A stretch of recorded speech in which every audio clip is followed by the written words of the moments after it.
My name is Ujamiru Ochanya. I'm from Benue State. I'm 25 years old. I'm a graduate from University of Jos. I read insurance science from the prestigious Faculty of Management Science, University of Jos. On the 23rd of May, I was on the 3rd of May 2022 at about 2 p.m. I was abducted by kidnappers. On that fateful day, I was called by cousins, which are my grandma, that my grandma is not feeling fine and I needed to get some drugs from the town to take to them at the hospital. So I boarded the vehicle from just town precisely and went to the hospital. I saw them and the doctor assured me that I should be discharged the next day. So I could go back to school because I had a test the following day to school. So I left the hospital at about 1:45 thereabouts. At about 2 p.m.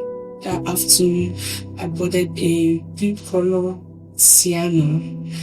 Unknowingly for me, the Sienna, the plate number was just at the front and there was no one behind. So I boarded the vehicle. There were about 3 people inside. So at about 5 to 6 minutes interval thereabouts, they stopped and took some other people along the roadside. I actually boarded the vehicle from the park and not by the roadside. The driver left from the park and not by the roadside. So on our way back to Georgetown, after 20 minutes or thereabouts, I dozed off. I think they used something also because I wasn't feeling sleepy at any point whatsoever. But it happened, I just dozed off. And when I woke up, unfortunately for me, I was in the middle of a very thick forest.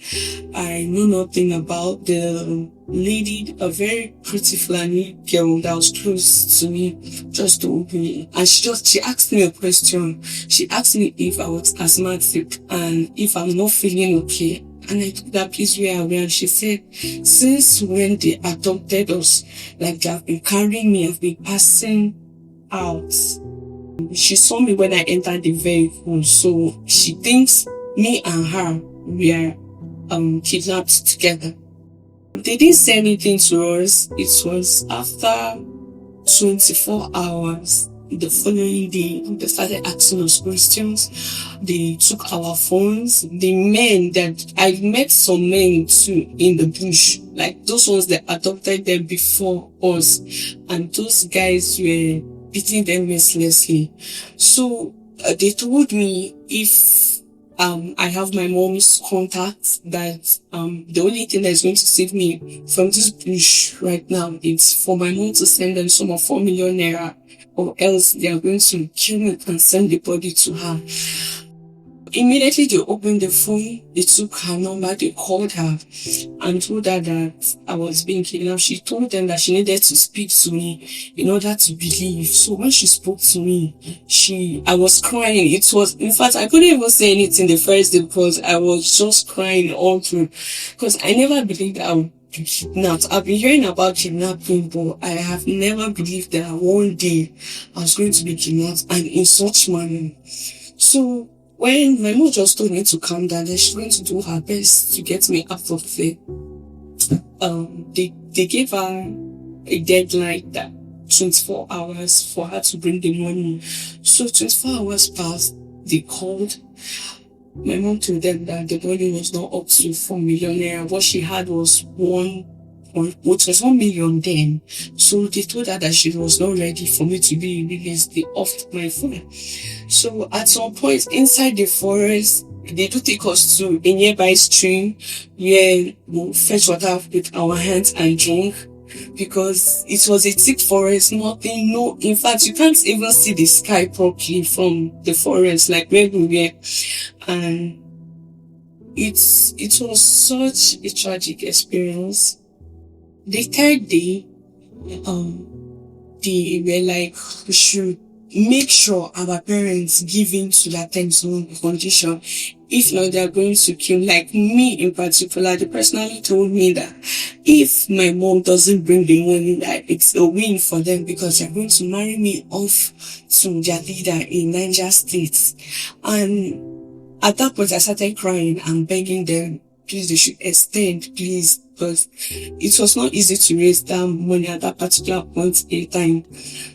On the fourth day, they called my mom, and my mom had to negotiate it. She got 2 million naira, and they told her to go to the bank and withdraw the money, put it in the Ghana must go. They told her to bring 6 bundles of curry, cigarettes, sugar, quickly lighter, and granules. She should join all of them together, and they told her they are communicating. The 5 of us, they were going to release that day. Their parents, they were communicating with them so that my mom will join the money together and bring it, because they need only one person. They don't need going out and coming out of the bush to pick the ransom. And they told her she should not board a vehicle from Abuja straight. She should go to Kefi. From Kefi, she should board a vehicle to where they told her, which is a community under Kaduna State called Badi. So my mom boarded the vehicle and she was communicating with them. When she got to that community, they called her and told her what she was wearing, because I hear Hausa. So they were communicating in Hausa, but it was just 2 of them that can hear Hausa properly. The rest of them, they don't hear Hausa. They speak another language entirely different from Hausa. So when my mom brought the money and the coins, they told her to drop the money and go back. That was about 4 p.m. in the evening. That's when she got to where they told her to drop the money. She dropped the money and left, and that was the last time they communicated with my mom.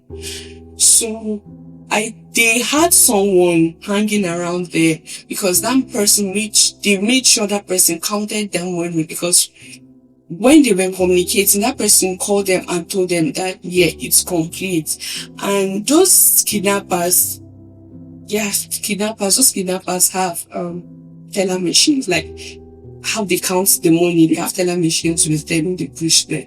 So that was when they released us. There were 2 of them that took us to the middle of the forest. Yeah, the middle of the forest, and he told us to take our rights, and we should take our rights straight and not look back or not turn to another road. It will lead us down to the expressway. So we followed his instructions. At some point, they left us, both of them. So we started running. We ran. As at the time they released us was in the evening, around 5 something, or thereabouts. Because I was not with research on my phone to check out time, but I believe it was around that time. We got to the express road around 11 p.m. That was when we got to the express road. And unfortunately for us, the express road was quiet, like there was no vehicle moving. Or we got a trailer that was traveling.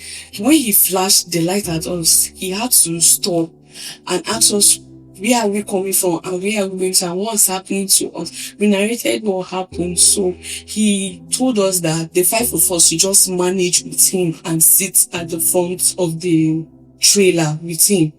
That was where we got to just another community where people are.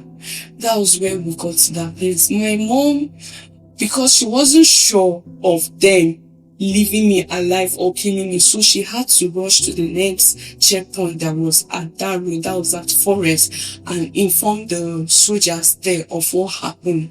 So they told her, she told her immediately that they don't have fuel in their van, that she needs to give them money to fuel their vehicle so that they can go back to where she drops the money. So she gave them 5,000 naira immediately. That's how they went.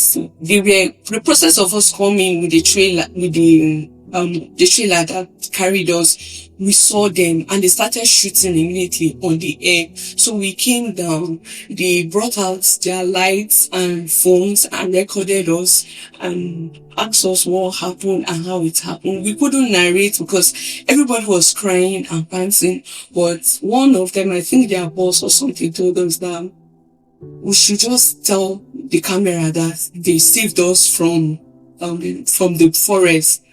So I was not even paying attention to them because at that point I was talking to my mom. So they were like, she just say they saved us. They are going to make a report of this incident that happened at this spot. So they took us to their checkpoint, the at forest. They asked us questions and that was how my mom just told them that please, she needs to leave it because I needed medical attention. So that is how I was brought to National Hospital.